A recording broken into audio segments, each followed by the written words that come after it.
آباد دی باجوړ یاره کاروبار به کوو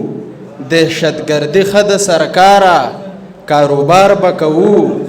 زه به د قام بچي په کلو کې تباه کړم ټول ته منشیات راوړله ښاره کاروبار به کوو بارود مارود رانجک مانجک او داسې نور څیزونه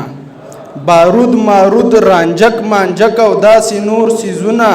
بلها خرڅیږي دوکانداره کاروبار به کوو تپوس پوښتنه به کوو په هسپتال د مریض غمونه مه کوه غمخواره کاروبار به کوو یو به سبا مړ کړو راځه یو پرون وجلی وینې به سکو د دې چیناره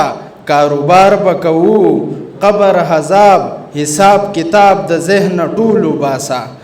قبر عذاب حساب کتاب د ذهن ټول وباسه یره ونه کړې د ازاره کاروبار به کوو په اهمیت د وسایلو نه د مړو خبر د پښتنو برخه د خواره کاروبار به کوو مونږ به زهر ورګډو ورته هوا چې راځي له ننګرهار له قندهاره کاروبار به کوو خلق مو ټول طرفداران دي د رنګینو جنډو مرستیال زمونږ په هره چاره کاروبار به کوو سندانه غوږ د ریاست رباب ته ونیسه لږ اواز راځي له هر تاره کاروبار به کوو اواز راځي له هر تاره ډیره مهرباني خوشحاله شئ زمونږ په جونګړه کې دلبره هیڅ که نه وي زمونږ په جونګړه کې دلبره هیڅ که نه وي پولاو به د اخلاص پرون تندې وي خامخا شعر دی چې موضوع دی اوسو شعرونه دي جج وای تاریخ به درته وښایي اخرت ته مخامخ بشي ستا به څه انصاف وي عدالت ته مخامخ بشي وای ستا سره خوند نه کوي د قلم زور در معلوم بشي پته به دې لګي بادشاهت ته مخامخ بشي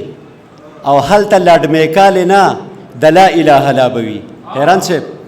هلته لاډ میکالې نه د لا اله لا به وي د لا نه مخکې څه نشته طاقت ته مخامخ بشي او وایي مه کوه چې نشي کتابونه د سل ولوستل مه کوه چې نشي کتابونه د سل ولوستل یو کتاب خپل وله بصارت ته مخامخ بشي او وران وطن زمونږ د دې د لاسه دی تی نه منې وران وطن زمونږ د دې د لاسه دی تی نه منې دا دکان دی بند که نو جنت ته مخامخ بشي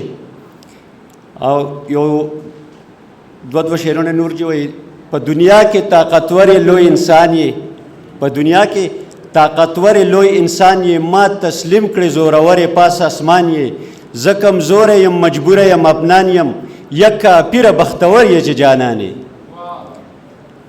وایي بل یو دوه شعر خپل شعرونه خپل لاسونه خپې چرته ته په ما ګوانه کې خپل لاسونه خپې چرته ته به ما ګوانه کې غرق پشم پناه بشم ما چرته رسوانه کړې شته کې خو جانان ظالم وسومه تباه کړمه ما له به زما ربه بل ژوندون ترانه کې ډېره مننه